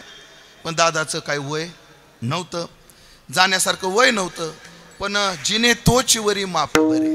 दादाचं जाणं झालं. दादाच्या पश्चात त्यांना 2 मुलं, एक प्रमोद मोठा आहे आणि एक पवन आहे. पवन बँकेमध्ये नोकरी करतो, प्रमोद चांगली शेती करतो. उमेजी बाबडना दिलेली उज्ज्वला नावाची त्यांची मुलगी आहे. म्हणून दादाच्या जाण्याने खरं तर सगळ्या दोडी गावातच त्यांची पोकळी जाणवत असेल. वर्षापासून सगळ्यांना हवासा वाटणारा, कोणाच्याही सुखदुःखात सगळ्यात आधी धावत येणारा, कार्यक्रम वर्षश्राद्धाचा असो नाही तर लग्नाचा असो, कार्य सुखातही दुःखातही पळत येणारा आपल्या गावातला एक सवंगडी गेला. ती रुख जाणवतच असेल. काही लोकांचा भाऊ गेला, बहिणीचा भाऊ गेला, चुलतीचा पुतण्या गेला, भाच्यांचा मामा गेला. कोणाचं कोण गेलं. आवाडाच्या भावकीतला एक माणूस गेला, दोडीतला एक मतदाता गेला, काही जणांचा भाऊ गेला, कोणाचा चुलता गेला, कोणाचा मामा गेला. पण या सगळ्या नात्याला पर्याय आहेत. एक मामा मेला दुसरा असतो, एक चुलता गेला दुसरा चुलता असतो, पण एक बाप गेला तर दुसरा बाप नसतो. सगळं पुन्हा मिळतं पण बाप पुन्हा नसतो. काय आवश्यकता असते बापाची? प्रत्येक वेळेला बाप आम्हाला काही देतो म्हणूनच पाहिजे असतो असं नाही. एक सांगतो मंडळी, नारायण महाराज तुम्ही गाता, मुकुंद महाराज तुम्ही वाजवता, माणूस रियाज करतो, एखादी चाल बसवतो, नवीन काहीतरी आणतो, त्या जे आवाजातून निघत नाही ते रियाजानं आवाजामध्ये आणायचा प्रयत्न करतो, तो मांडतो. पण याचं चीज कधी जर त्याचं कौतुक झालं तर, बाईच्या स्वयंपाकाचं सकाळपासून उठते, झटते, करते, पण तिला स्वयंपाकाच्या श्रमाचा फळ कधी तिच्या स्वयंपाकाचं कौतुक झालं तर. तसं ऐकलं का? जगामध्ये आपण किती मोठं काम केलं आणि कौतुक करणारच कोणी राहिलं नाही, त्या कामात आनंद येत नाही. माणसाला किती मोठं होता येतं, फक्त काय पाहिजे, कौतुक करणारा कोणीतरी पाहिजे. आणि जगात कौतुक दोघंच करू शकतात. लक्ष देऊन ऐका, कौतुक करणारे दोघंच आहेत. कोण? कौतुक करायला बापाचं काळीज पाहिजे, नाहीतर कौतुक करायला काळीजच बाप पाहिजे. लोकांची काळीज बाप राहिली नाही. हो, इर्जिक शब्द आहे का तुमच्याकडे? इर्जिक. जुन्या काळात आपल्या गावातला एखादा माणूस बाहेर पडला तर गावातले सगळे शेतकरी त्याच्या शेतात जायचे आणि सगळी मशागत करून त्याला आपल्या बरोबरीला आणायचे. त्याला इर्जिक म्हणायचे. आपला एक मागं पडलाय बा, त्याला काय करा, पुढं घ्या. आताही माणसं आपल्या बरोबरीलाच ठेवतात, फक्त फरक एवढा आहे, जुने माणसं मागं पडलेल्याला पुढं आणत होते, आता पुढं जाणाऱ्याला मागं आणतील. एवढाच काळ काय झालेला आहे, बदललाय. दुसऱ्याचं कौतुक करायला हृदय बापासारखं पाहिजे, सध्या राहिलं नाही. ते गुरुचंच असतं, साधूचंच असतं. मग कौतुक कोण? बापाचं काळीच पाहिजे. हे आपण जे करतो ना सगळं, आता प्रमोद असेल, पवन असेल, अरे बाप काय कार्यक्रम केला तो, काय लोक, काय नियोजन, आपण स्तुती करू, कौतुक नाही करत. आपण माफी मागून बोलतो, माझ्या सगळं तुमचं बोलतो, तुमच्या सगळं माझं बोलतो, सगळ्या सगळं आपलं बोलतो आणि आपल्या सगळ्यांचं बोलतो. आता या मंडपात 3 प्रकारचे लोक आहेत. काही पाहुणे आहेत, काही पुढारी आहेत आणि काही वारकरी आमच्यासारखे महाराज मंडळी आहेत. 3 जण. पाहुणे काय आले, त्यांच्या डोक्यात भेट आहे. का रे, काय गडबड, काय नाही, पाहुण्याची दशक्रिया आहे, तोंड दाखवतो आणि येतो. खोटं नाही बोलायचं असं म्हणता का नाही तुम्ही? 2 मिनिटात भेट देतो आणि येतो, मग निवांत पत्ते खेळू आपण. म्हणजे पाहुण्याच्या डोक्यात भेट, पुढाऱ्याच्या डोक्यात ओठ आणि आमच्या महाराज लोकांच्या डोक्यात नोट.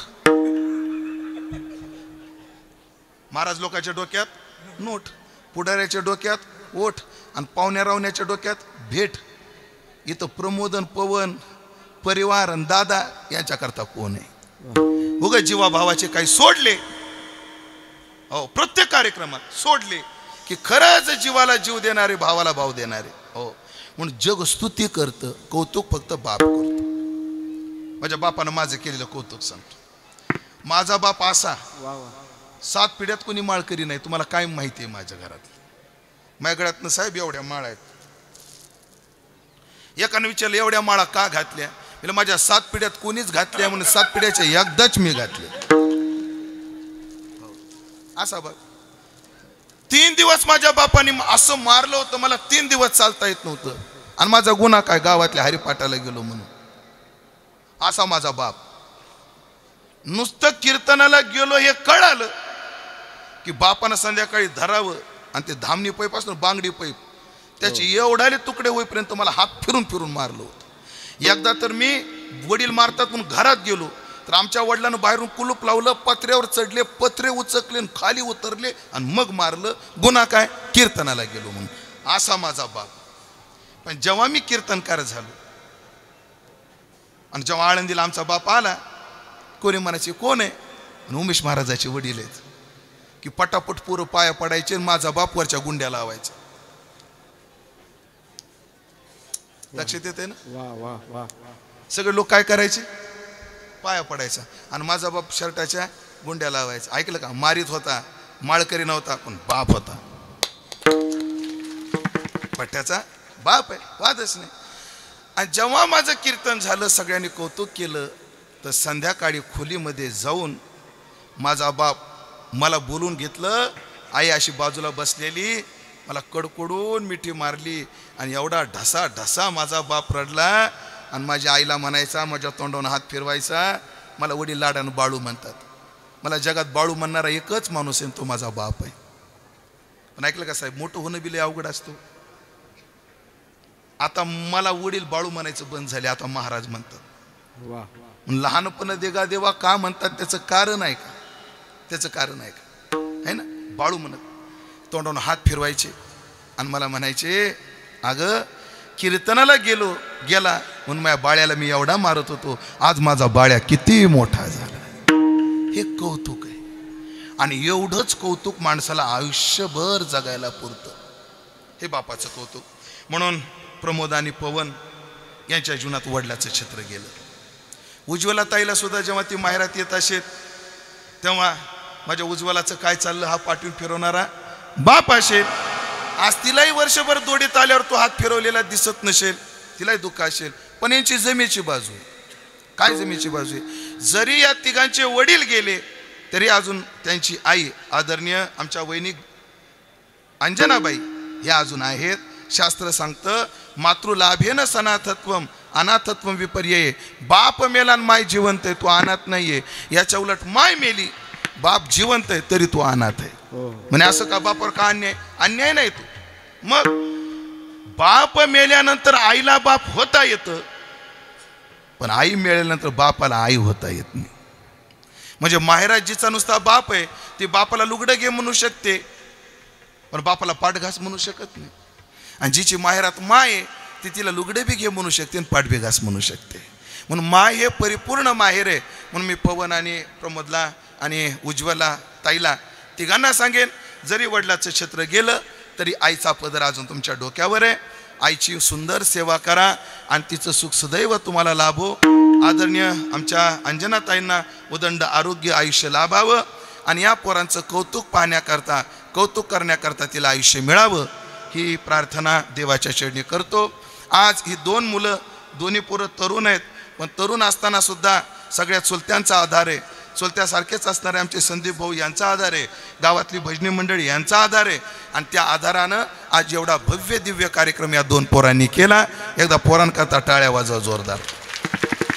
एवढा कार्यक्रम म्हणजे एवढा समाज जमा होणं सोपी गोष्ट नाही. आणि बरं पहिल्यापासूनही नव्ह, पहिल्यापासून मला आमच्या डोक्यात काय 10:30-11 शिवाय कोणी येत नाही, पण घोटीमध्ये वेगळी शिस्त आहे राव. 10ला सगळे हजर, त्याही शिस्तीला नमस्कार. एवढ्या संख्येनं बरं सर्व क्षेत्रातील, राजकीय क्षेत्रातील, सामाजिक क्षेत्रातील, आध्यात्मिक क्षेत्रातील एवढे दिग्गज मंडळी या ठिकाणी उपस्थित आहेत.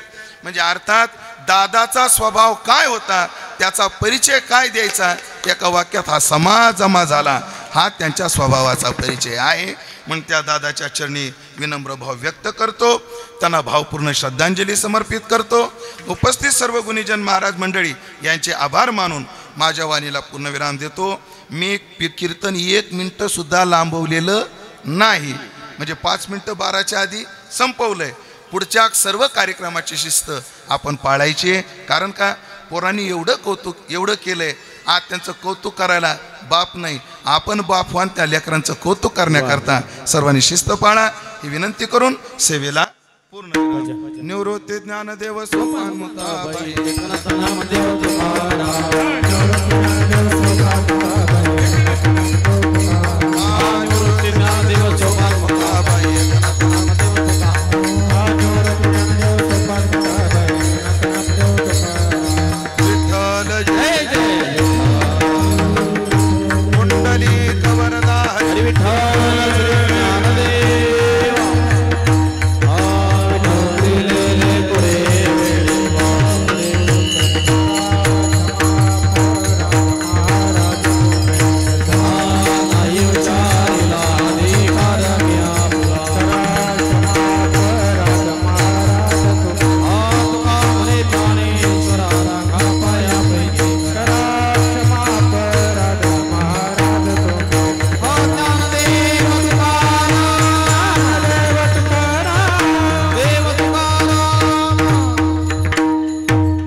आता सहवास नसला तरी स्मृती सुगंध देत राहील.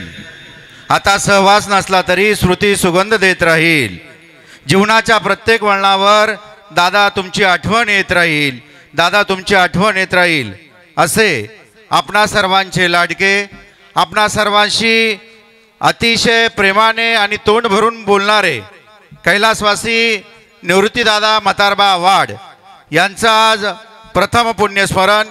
या पुण्यस्मरणासाठी आपल्या सर्वांचे मार्गदर्शक गाथामूर्ती हरिभक्त परायण उमेश महाराज दशरथे यांनी कीर्तनरूपी सेवा दिली. गेल्या 1.25 ते 2 तासापासून महाराजांनी आपल्याला मंत्रमुग्ध केलं आणि सर्वच कुटुंबाचा आणि नातेवाईकांचा इतिहास देखील सांगितला.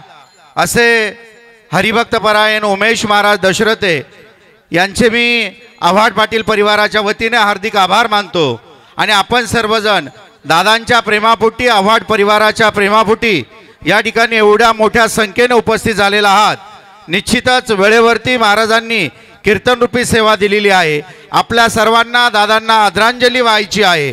परंतु आपल्या सर्वांच्या वतीनं जे काही दादांवर प्रेम करत असणारे राजकीय, सामाजिक, सहकार, शैक्षणिक क्षेत्रातील सर्वच मान्यवर विविध स्तरांचे प्रत्येकाचा नामोल्लेख करण्यापेक्षा उपस्थित सर्वजण, नातेवाईक, आप्तेष्ट आणि मित्रपरिवार या सर्वांचे मी आभार मानतो. आणि प्रामुख्यानं आपणा सर्वांच्या वतीने प्रातिनिधिक स्वरूपामध्ये फक्त 2च असणाऱ्या एकंदरीत डॉक्टर सुधीरजी तांबे सन्माननीय विधान परिषद सदस्य महाराष्ट्र राज्य आणि त्याप्रमाणे आपल्या सर्वांचं युवा नेतृत्व आणि युवकांचे आशास्थान उदयभाऊ सांगळे दोघांनाही मी विनंती करतो की आपण दोघांनी दादांच्या स्मृतीला उजाळा द्यावा आणि आदरांजली अर्पण करावी.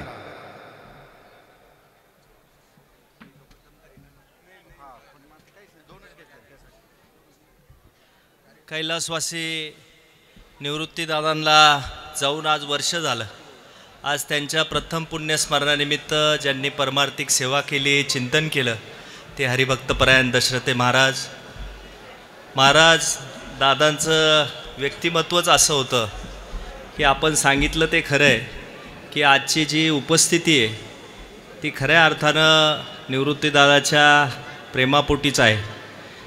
कार्यक्रमांना आपण सगळ्यात जातो, परंतु दादाचं व्यक्तिमत्व असं होतं की अतिशय प्रेमळ, प्रत्येकाला आपलंसं वाटावं.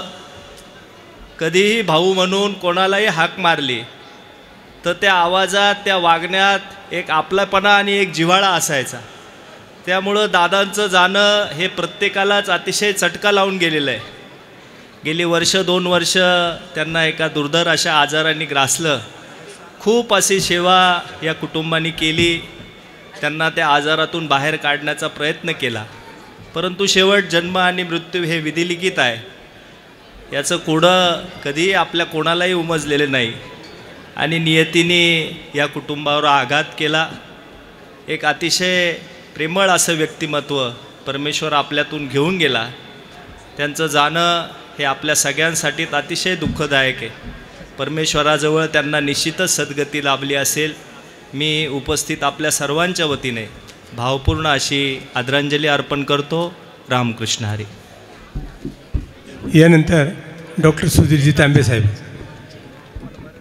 कैलासवासी निवृत्ती म्हातारबा आव्हाड तथा आपल्या सर्वांचे आवडते दादा यांना प्रथम वर्ष पुण्यस्मरणाच्या निमित्ताने अभिवादन करण्यासाठी, श्रद्धांजली अर्पण करण्यासाठी उपस्थित सर्व शोकाकुल बंधू भगिनींनो, त्याचप्रमाणे ज्यांनी अत्यंत सुश्राव्य असं कीर्तन या ठिकाणी केलं, हरिभक्तपरायण गाथामूर्ती उमेश महाराज दशरथे आणि सर्वच बंधू आणि भगिनींनो, इथे सर्वांनी सांगितलं की निवृत्ती दादांचा स्वभाव अतिशय गोड होता, प्रेमळ होता, मनमिळावू होते. सर्वांना असतेनी चौकशी करायची. आपल्या परिवाराबरोबरच, आपल्या कुटुंबाची बरोबरच आपल्या गावाची आणि आपल्या सर्व समाजाची मोठी सेवा त्यांनी केली आहे. आणि त्यांना जाऊन 1 वर्ष झालं. महाराजांनी सांगितलंच की आई वडील खरं म्हणजे हा जो काही एक मित्रांनो आपल्या वाडवडिलांच्या बद्दलच्या जाणीवा ठेवणं, कृतज्ञता व्यक्त करणं, हा खरं म्हणजे खूप महत्त्वाचा एक मानवी मूल्य आहे. आपल्या मागच्या पिढीमध्ये खूप, आपल्या पूर्वीच्या पिढीच्या लोकांनी प्रचंड कष्ट घेतले. आज आपण खरोखर खूप सुखात आहोत त्या मानाने. पूर्वीच्या शेतकरी कुटुंबातलं जीवन हे खूप कष्टमय असायचं आणि त्या अशा कष्टमय जीवनातून त्यांनी आपल्या सर्वांना पुढच्या पिढीला घडवलेलं आहे. आणि म्हणून निवृत्तीदादा यांच्या खरं त्यांच्या कष्टामुळेच त्यांचा हा परिवार आज पवन असतील, प्रमोद असतील, आनंदात आहेत, सुखात आहेत. तर त्यांच्याबद्दलची कृतज्ञता व्यक्त करण्यासाठी, त्यांच्याबद्दलचे उपकार मानण्यासाठी खऱ्या अर्थाने हा त्यांनी पुण्यस्मरणाचा कार्यक्रम आयोजित केला. मी त्यांचं खरोखर मनापासून त्यांना धन्यवाद देतो. आणि निवृत्तीदादा यांच्या जाण्यामुळे वर्ष झालं असलं तरी दुःख ओलं आहे. इतक्या आम्ही आपलं पितृचरित्र तर आपण आयुष्यभर त्यांना विसरू शकत नाही. तर असं एक आदर्श असं व्यक्तिमत्व आदरणीय निवृत्तीदादा यांच्या पवित्र स्मृतीला मी कोटी कोटी प्रणाम करतो आणि माझे 2 शब्द सांगतो. यानंतर आमचे चुलते जे लंडनला असतात भाऊसाहेब बाबूराव आव्हाड हे या ठिकाणी आपलं मनोगत व्यक्त करतील आणि आभार मानतील.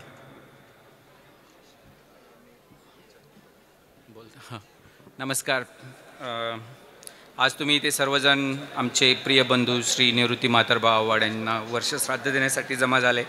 खूप आभार आहे. अजून पण आम्हाला वाटत नाही की आमचे दादा नाही आमच्याबरोबर म्हणून. ते इथेच आहे. आज इथे पण तुमच्या आजूबाजूमध्ये सगळ्यांमध्ये कुठेतरी आहेच इथे, फक्त आज त्यांचं शरीर नाही आहे. आणि काय सांगणार आहे, एवढा प्रेमळ माणूस, कुठली पण परिस्थिती असो, काही पण असो, नेहमीच फॅमिलीसाठी, परिवारासाठी, आमचा एक खूप मोठा परिवार आहे, सगळ्यांसाठी उभं राहणार आहे. किती त्याची परिस्थिती वाईट असली तरी पण सगळ्यांना मदत करणारा आज आमचा भाऊ आमच्यामधनं निघून गेला आहे. याचं खूप दुःख आहे आणि तो खूप लवकर निघून गेला, याचं तर सगळ्यात जास्त दुःख आहे. आमच्या दादांची नेहमीच इच्छा राहायची की कोणी पण येऊ आमच्या घरी, कधी पण कोणी पण आले असेल, साधं वारकरी आला असेल, भिकारी आला असेल, कोणी पण आलं असेल, एवढ्या प्रेमाने सेवा आणि समाधान त्यांनी केलेलं आहे लोकांचं. आणि आज त्यांचा परिवार म्हणजे आम्ही सगळे, त्यांचे मुलं सेम त्यांच्याच लाईनवरती आहेत. ते तर मला असं वाटतं आमच्या दादांपेक्षा पण जास्त अजून समाजाची सेवा करतील आणि त्यांना नेहमीच रिप्रेझेंट करतील ह्या दुनियेमध्ये चांगलं, याची मला खूप अशी एक अपेक्षा आहे. आज तुम्ही सर्वजण इथे आले, देवाच्या कृपेने आज जन्माष्टमी पण आहे आमच्या परिवाराने खूप व्यवस्थित अशी व्यवस्था केली की सगळ्या जणांनी पोटभर व्यवस्थित जेवावं. आणि आमच्या दादांची नेहमी एवढीच एक इच्छा राहायची की सगळ्यांनी पोटभर जेवा म्हणून. तर मी हात जोडून विनंती करतो की प्लीज थोडा तरी प्रसाद खा आणि जा. आणि आज इथे आल्याबद्दल आव्हाड परिवाराबद्दल धन्यवाद.